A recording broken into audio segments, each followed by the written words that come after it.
Hi beautiful people, I hope कि आप सब बहुत अच्छे हैं, बहुत खुश हैं और हमारे यूट्यूब चैनल पर आपका स्वागत है।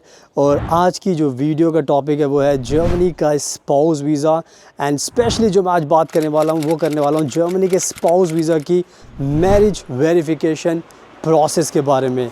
मैरिज वेरिफिकेशन प्रोसेस जर्मनी की एम्बेसी उस सिचुएशन में इनिशिएट करती है जब आपके जो फाइल होती है, जो आपकी स्टोरी होती है, उनको डाउट होता है कि आपका केस जेन्युइन नहीं है। एंड सबसे इम्पॉर्टेंट चीज़ होती है, जो सबसे बुरी बात होती है इस मैरिज वेरिफिकेशन की, वो ये होती है कि आपको 50,000 रुपये की फ़ीस भी देनी पड़ती है। क्योंकि मैरिज वेरिफिकेशन का जो प्रोसेस है वो फ्री का प्रोसेस नहीं है, उसमें आपको 50,000 रुपये की फ़ीस देनी पड़ती है। हर स्टेट में अलग अलग फ़ीस है, तो मोर और लेस 50,000 तो आपको मानकर चलना है। तो आज के टाइम में आपको अगर वीज़ा अप्लाई करने के बाद मैरिज वेरिफिकेशन का प्रोसेस शुरू होता है तो आपको 50,000 रुपये भी देने पड़ेंगे। इसके साथ साथ आपका टाइम भी वेस्ट होगा। एंड इसके अलावा जो आपको डर लगेगा वो अलग होगा, बिकॉज़ आपको फिर डर लगेगा कि अब क्या मेरा वीज़ा मुझे मिल पाएगा या नहीं मिल पाएगा। तो बहुत सारे डाउट्स आपके दिमाग में चलेंगे, बहुत सारी टेंशन आपको हो जाएगी एंड आपको बहुत ज़्यादा परेशानी झेलनी पड़ेगी। एंड ये मैं इसलिए बता रहा हूँ क्योंकि बहुत सारे जो कपल्स हैं जो ये वीज़ा अप्लाई करते हैं उनकी मैरिज वेरिफिकेशन आ जाती है, तो हमें कॉन्टैक्ट करते हैं, हमसे पूछते हैं, हमें बताते हैं कि सर हमारे साथ ये सिचुएशन हुई है, तो आप बताइए हमने कहाँ गलती की है। तो हम उनका पूरा प्रोफाइल असेस करते हैं एंड उसके बाद फिर हम उनको बताते हैं कि आपने ये मिस्टेक की है, इस वजह से आपका मैरिज वेरिफिकेशन का जो प्रोसेस है वो इनिशिएट हुआ है। एंड उनको फिर पता चलता है कि यस, उनसे ये गलती हुई है। तो कहने का मतलब ये है कि आज के टाइम में जब भी आप ये वीज़ा अप्लाई करते हो तो बहुत ज़्यादा आपको ध्यान रखना होता है। एंड इंडिया के अंदर हम एक ऐसी कंपनी है, एंड दुनिया के अंदर अगर आप पूरा सोशल मीडिया भी खंगालोगे तब भी आपको कोई भी ऐसी कंपनी नहीं मिलेगी जिन्होंने ये स्पाउस वीज़ा दिलाया हुआ है। हमने इंडिया के अंदर जो स्टूडेंट वीज़ा पर जाते हैं जर्मनी के अंदर, उनकी जो शादीशुदा जो स्पाउस होती हैं उनको भी हमने वीज़ा दिलाया है। एंड साथ में जो लोग जॉब करते हैं जर्मनी में, उनके जो स्पाउस इंडिया में रहते हैं उनको भी दिलाया है। तो कोई भी आपको कंपनी नहीं मिलने वाली जिन्होंने ये वीज़ा दिलाया हुआ है। एंड इसलिए हमें नॉलेज होती है इस वीज़ा के बारे में, क्योंकि हम ये वीज़ा लोगों को दिलाते हैं। अगर आपको हमारी बातों पर यकीन ना है तो हमारी back to back YouTube channel पर अगर वीडियोस देखोगे तो हमने बहुत सारे क्लाइंट का डाला हुआ है, उसके अंदर वीज़ा दिलाया हुआ हमने, तो आप खुद भी चेक कर सकते हैं। ऐसा नहीं कि हम अपनी बड़ाई खुद कर रहे हैं और आपको झूठी बातें बता रहे हैं, ऐसा कुछ भी नहीं है। तो हमें पूरी की पूरी नॉलेज होती है इस वीज़ा के बारे में, एंड तभी हम लोगों को बताते हैं कि अब आपको नेक्स्ट क्या करना पड़ेगा।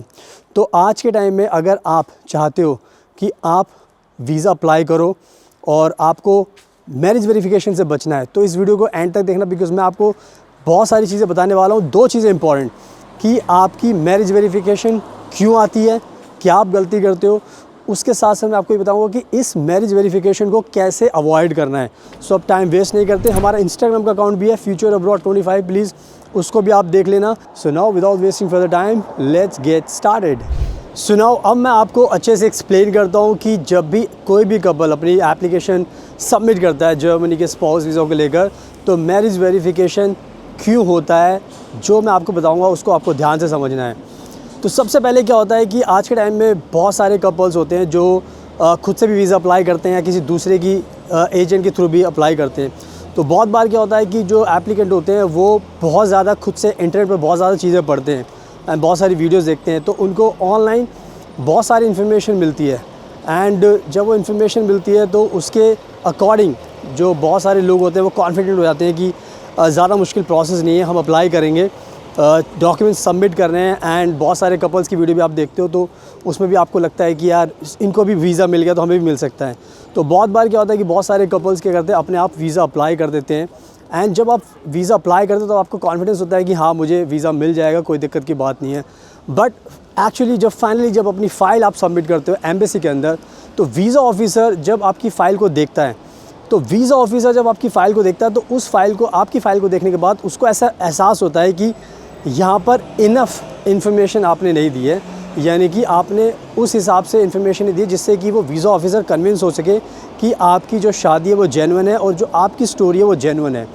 तो इस सिचुएशन में आपको जो वीज़ा ऑफिसर होता है वो कहीं ना कहीं आपके ऊपर शक करता है। आपके, बेशक आपकी स्टोरी बिल्कुल सही है, बेशक आपने सब कुछ डॉक्यूमेंट सारे के सारे पूरे दिए हैं, बट जब आपकी फ़ाइल सबमिट होती है तो वीज़ा ऑफिसर कन्विंस नहीं हो पाया।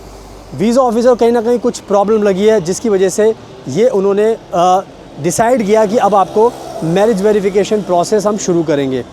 तो मैरिज वेरिफिकेशन जब प्रोसेस शुरू किया जाता है तो इसी वजह से होता है क्योंकि आप उसको वीज़ा ऑफिसर को कन्विंस नहीं कर पाए। एंड सबसे इम्पॉर्टेंट चीज़ ये होती है कि जो आपको मैं बताने वाला हूँ कि आप सोचो कि ऐसा क्या हो सकता है हमारी एप्लीकेशन में। तो बहुत बार क्या होता है कि बहुत सारे जो कपल्स होते हैं जो अप्लाई करते हैं, मैं किसी को ये नहीं बोला कि आप सही हो गलत हो, जो हमारी अपनी कैलकुलेशन है, जो हमने हमारा एक्सपीरियंस है उसी हिसाब से मैं आपको बता रहा हूँ कि एक तो रीज़न हो सकता है ओवर कॉन्फिडेंस, दूसरा क्या होता है कि आपकी जो इन्फॉर्मेशन है वो कम इन्फॉर्मेशन है, और उसके अलावा रीज़न हो सकता है कि आपने जो इन्फॉर्मेशन दी है कहीं ना कहीं वो गलत इन्फॉर्मेशन दी है। इसके अलावा बहुत बार क्या होता है कि कोई भी आप फॉर्म वॉर्म भरते हो, एप्लीकेशन हो गया, बहुत सारे फॉर्म्स होते हैं, तो उसमें आपने कोई गलती की है। और बहुत बार क्या होता है इंटरव्यू के टाइम पे आप अच्छे से एक्सप्लेन, वो तो बात की बात होती है, लेकिन ये जो सारी चीज़ें मैंने आपको बताई है इसमें आप कहीं ना कहीं कोई ना कोई ऐसी गलती होती है जो आपको तो लगता है कि मेरी सही है, बट वीज़ा ऑफिसर उससे कन्विंस नहीं हो पाता। एंड यही एक रीज़न है कि आपका जो मैरिज वेरिफिकेशन का जो प्रोसेस है वो वीज़ा ऑफिसर शुरू कर देता है, क्योंकि वीज़ा ऑफिसर कन्विंस नहीं हुआ। तो मैंने बहुत सारी चीज़ें बता दी हैं। ओवर कॉन्फिडेंस भी हो सकता है आपका, आपकी लैक ऑफ इन्फॉर्मेशन हो सकती है, रॉन्ग इन्फॉर्मेशन हो सकती है, आपने जो डॉक्यूमेंट्स सबमिट किए हैं वो कम डॉक्यूमेंट्स सबमिट किए हैं, तो बहुत सारे रीज़न्स हो सकते हैं। एंड जब आपका वीज़ा फंसता है, जिन लोगों का फंसता है, जिनका वेरिफिकेशन आती है, उन्हीं को इस बारे में पता होता है। जो नए लोग अप्लाई करने वाले होते हैं उनको लगता है कि हमें वीज़ा मिल जाएगा, तो बहुत बार यही होता है कि लोग अप्लाई कर देते हैं एंड उसके बाद उनको इस प्रोसेस से गुजरना पड़ता है। तो जो मैंने चीज़ें आपको भी बताई है ये हैं सारी की सारी मेन चीज़ें मैरिज वेरिफिकेशन प्रोसेस स्टार्ट होने की। तो जो मैंने चीज़ें बताई है इनका आपको ध्यान रखना है, और आगे मैं आपको बताऊँगा कैसे इसको आप अवॉइड कर सकते हो। साथ में आप मेरे आसपास का जो नज़ारा वो भी देख सकते हो, क्योंकि मौसम अभी थोड़ा सा कह सकते हो कि आप देख रहे हो फ्रांस का मौसम भी ठीक नहीं है। एंड सामने आपको फ्रांस की बस दिखाई दे रही है। तो मैं यहाँ पे बिल्कुल शांत इलाके में भी मैं यहाँ पर आया हूँ और मैं ये वीडियो शूट कर रहा हूँ ताकि मैं आपको अच्छे से जानकारी दे सकूँ और अपने मेरे जो काम है वो भी कर सकता हूँ। तो ये थोड़ा सा नज़ारा मैं आपको दे रहा हूँ ताकि थोड़ा सा आपको फील आए कि बहुत अच्छी कंट्री है जर्मनी, फ्रांस, तो आपको आना चाहिए।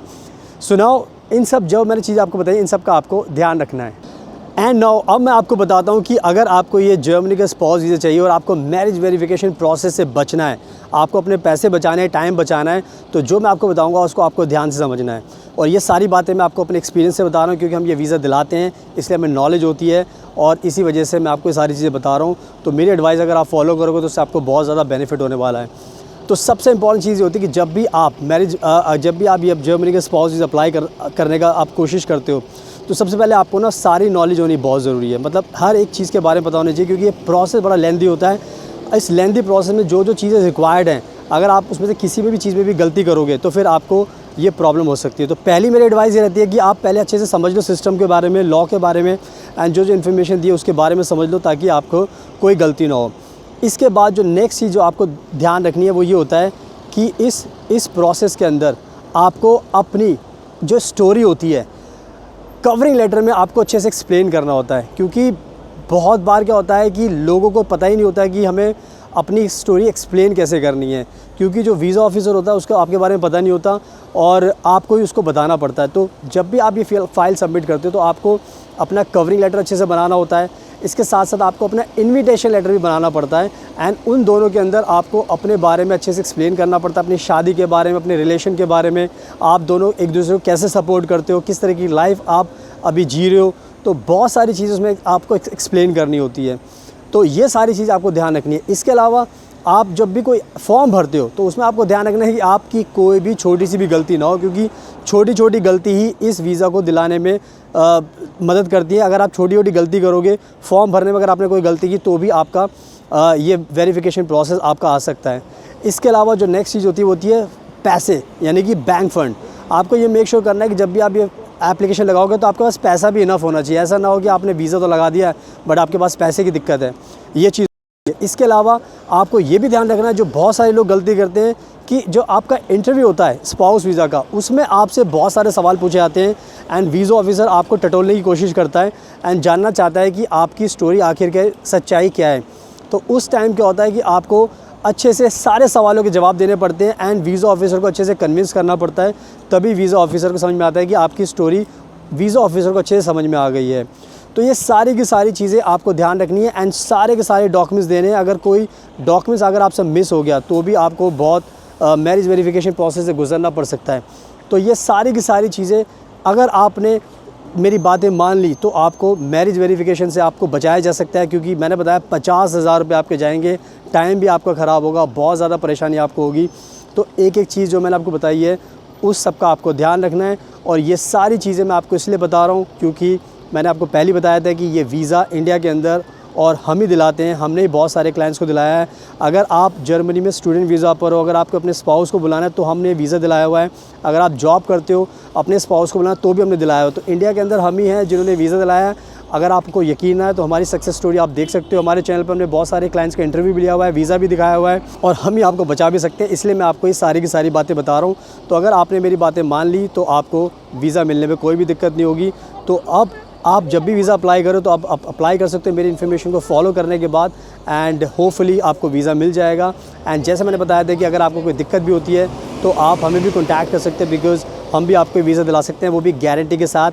एंड आपको वीज़ा नहीं दिलाएंगे, आपको मैरिज वेरिफिकेशन से प्रोसेस ही बचा लेंगे, क्योंकि हमारे जितने भी क्लाइंट्स को हमने वीज़ा दिलाया है हमारी कभी भी मैरिज वेरिफिकेशन नहीं आई, क्योंकि हम फ़ाइल बहुत अच्छे तरीके से लगाते हैं और हमें पता होता है कि वीज़ा ऑफिसर को आखिर में चाहिए क्या। तो जब हम सारी चीज़ें वीज़ा ऑफिसर को प्रोवाइड करते हैं तो वीज़ा ऑफिसर को तसल्ली हो जाती है एंड आपको वीज़ा मिलने में दिक्कत नहीं होती। तो बस अब चॉइस आपके हाथ में, आप खुद से भी वीज़ा अप्लाई कर सकते हो या फिर आप हमें कॉन्टैक्ट कीजिए, नंबर आपको स्क्रीन पर दिखाई दे रहा है। आप हमें कॉन्टैक्ट करके तो हमारी टीम आपकी हेल्प करेगी एंड आपको वीज़ा दिलाएगी। And thank you so much इस वीडियो को देखने के लिए। Best of luck and please हमेशा अपना ध्यान रखिए।